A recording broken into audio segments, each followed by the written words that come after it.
Bonjour à tous et bienvenue dans ce nouveau truc et astuces, tips en anglais. Alors là, on va apprendre à faire ce que vous voyez derrière moi, c'est-à-dire des lettres comme ça avec des petits LED qui s'allument. Alors, on va pas faire les cadeaux. Hein. Les cadeaux, je vais faire, si vous voulez, je vais faire le prochain tip, ce sera sur comment faire le nœud ici qui a été plus simple à faire que parce que voilà, j'ai trouvé une petite astuce rapidement, comment faire le petit nœud là, ruban. Et je ferai ça dans le prochain atelier. Donc là, vous allez apprendre comment faire en fait des LED comme ça qui sont voilà qui clignotent toutes seules. Allez, on ouvre un fichier tout neuf, général, bam. Et comme ça, vous allez voir comment on fabrique donc ce petit LED de départ. Alors, je commence par éditer le cube et je vais faire ici une extrusion S et je fais E comme ça pour faire le LED qui va s'éclairer. Alors, je fais CTRL plus ici. Alors, je sélectionne tout et je vais mettre une matière. La matière ici, new, alors plus, on fait new. Le matériau, ce sera plastique. Entrée. Alors ça, c'est le plastique. Et ensuite, juste la partie qui est là, ici, je fais plus, new. Et là, ce sera le LED. Et j'assigne. Alors le LED, c'est pas un principe BSDF. Il faudra que ce soit un émission. Alors, je vais ici et je clique sur tiens, d'habitude il est en haut et là je vois plus. Alors là c'est principe BSDF, je clique ici, émission, voilà tout en haut. Alors là dans émission, vous avez, pour voir l'émission, il faudra qu'on se mette en visualisation ici en shading, hein, la petite bulle là. Et maintenant, alors le plastique, je vais changer sa couleur pour qu'on voit la différence, voilà. Donc là c'est la partie plastique et là c'est la partie LED. Et donc dans le petit panneau ici de l'appareil photo, on va cliquer sur Bloom. Alors quand on clique sur Bloom comme ça, bam, ça va éclairer, enfin ça va faire péter les blancs. Alors là on voit pas la différence parce que on va prendre le LED ici, la matière du LED, et on va augmenter la force ici, strength. Et on va mettre une force comme ça, 14, 15. Mais comme ça va être tout petit à la fin, tout petit comme ça, on va mettre une force un peu plus forte comme ça, genre 70. Allez. Ok, alors quand on regarde ici, le LED, il a une couleur et on peut donc changer sa couleur. Moi, ce que je vais faire, je vais dupliquer. Alors déjà, je vais prendre en mode édition ici. Et vous voyez, le centre de sélection, c'est ici. Je vais le mettre en bas. Donc, je sélectionne tout. A, et je fais G. Là, c'est dans les Y. Et je monte comme ça. Pour que la base du LED, ce soit ici. Ok, on va laisser le LED. Vous voyez, je suis dans la vue. Alors, du coup, dans la vue de face, je vais faire R comme ça. Alors, du coup, on va voir. Normalement, c'est sur le côté comme ça qu'il fallait le construire, dans le sens des Y. Bon, là, du coup, on verra peut-être une différence dans la rotation de mon LED. Je fais Shift D ici pour le dupliquer. Je suis bien dans la bonne vue, ouais, par rapport à mon tuto. Shift D, donc je vais en faire 4 comme ça. D'accord? Et j'en prends un comme ça. Et dans la matière ici du LED, je vais agrandir. Dans la matière ici du LED, eh bien, on va prendre, si on change ici sa couleur, eh bien, ils changent tous de couleur. Donc, ce que je vais faire, c'est que je vais cliquer sur le numéro 4 ici et le rendre unique, single user. Et donc là, ça me met LED, ça me met un chiffre LED 001 et je peux changer sa couleur. Les autres ne changent pas de couleur. Vous voyez, ça, c'est devenu rouge. Je prends le deuxième. Pareil, je clique sur le chiffre. Il devient unique et je change sa couleur. Le troisième, pareil, tac, et il devient unique. Et le dernier, on va le laisser comme ça. Voilà, donc on a plusieurs petits LED, bien sympa, et on va les sélectionner tous, et on fait B, et on va, pas B, M, pardon, et on va les mettre dans une collection toute neuve AE, donc on va cliquer sur ça, et on écrit la collection, elle va s'appeler LED, avec un S, donc ce sont les LED, et on fait OK. Donc vous voyez ici sur la droite, mon petit panneau ici, il vient de se créer une nouvelle collection qui s'appelle LED. On peut la masquer et on revient sur notre vue. Alors sur la vue ici, je vais pouvoir maintenant ajouter un texte. Shift A, texte. Et dans la vue de dessus, comme ça avec la touche 7, je vais éditer avec tabulation et je vais écrire donc bonne année. Voilà.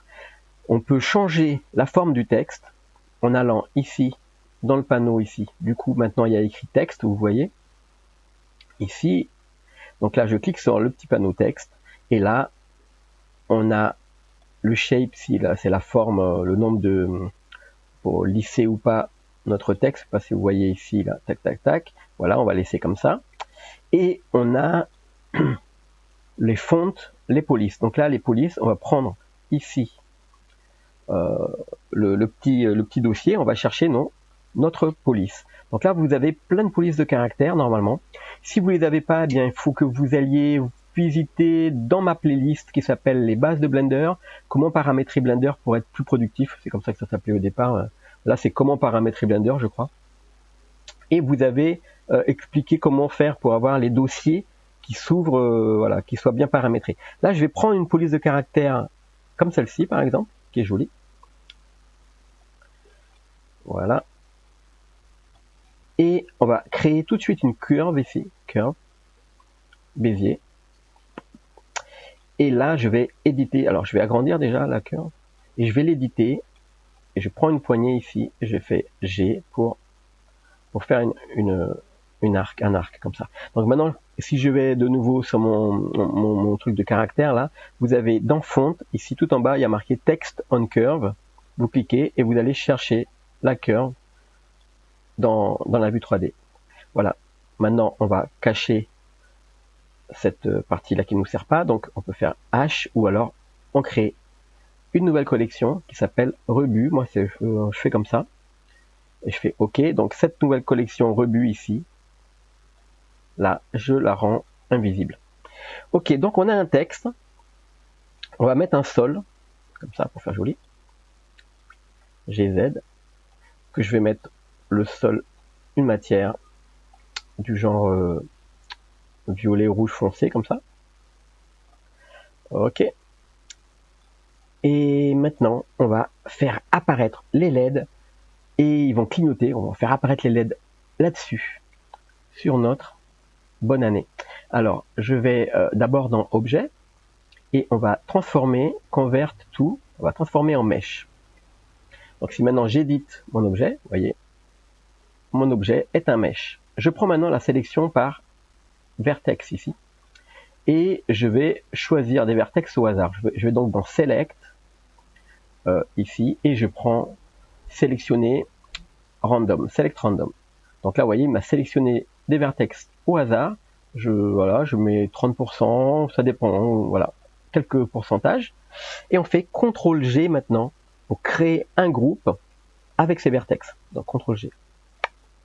Voilà, là il faut suivre. Je suis d'accord, c'est peut-être un peu complexe, mais pas tant que ça. Donc maintenant, en fait, en faisant CTRL G, on a créé un vertex group à l'intérieur. Et ce vertex group peut servir à influencer, par exemple, l'apparition de particules. Alors, je vais dans les particules ici, et je vais ajouter plus ici, une nouvelle particule, hair. Donc ça me fait des super longs poils. Et hair, dans source du hair, je vais prendre vertex ici. OK, et maintenant, random order, non, je le décoche. Donc ce sera le même ordre. Et dans render ici, au lieu d'avoir le path, c'est-à-dire la courbe qui fait les poils, eh bien ici on va cliquer sur path et on prend collection. Et maintenant on va chercher la collection ici qui s'appelle donc LED.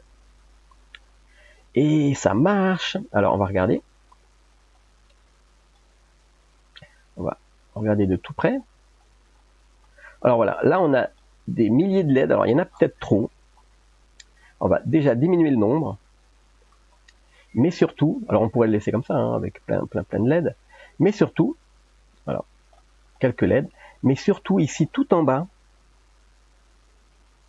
tout en bas dans les Vertex Group. Vous cliquez, vous ouvrez donc le petit menu Vertex Group et vous allez ici dans Densité et vous allez chercher eh bien, le seul groupe créé, donc groupe, et vous cliquez dessus. Et voilà, à partir de là, on va voir le nombre de particules. Alors voilà, là, je pense que là on a utilisé, il faut pas que ça devienne tout blanc, alors comme ça c'est pas mal. Et maintenant si on change seed, ici vous voyez le seed, ah, il y a un truc qui va pas. Dans les particules, on va cliquer ici sur Pick Random. Dans les instances de la collection, là, Pick Random. Tac. Et là, maintenant, si on change le seed, vous voyez, ils changent, ils s'intervertissent entre eux. Ils changent de, si vous voulez, c'est comme s'ils changeaient de place. Vous voyez? Donc là, je vais en mettre un petit peu moins. Voilà.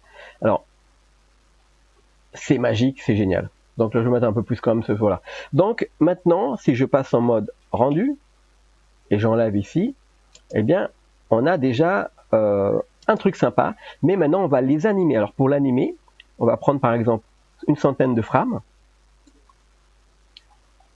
On se met à 0 ici et on met le seed. On rentre le seed avec I. On rentre une clé pour le seed. Et on va à 100. On rentre une autre clé pour le seed. Et on va au milieu et on monte le seed pour faire changer la valeur d'interchange entre elles de nos particules. Et là, si je lance l'animation, padam, ça marche. Et voilà. Alors bon, il faut donner un joli paramètre à notre matière.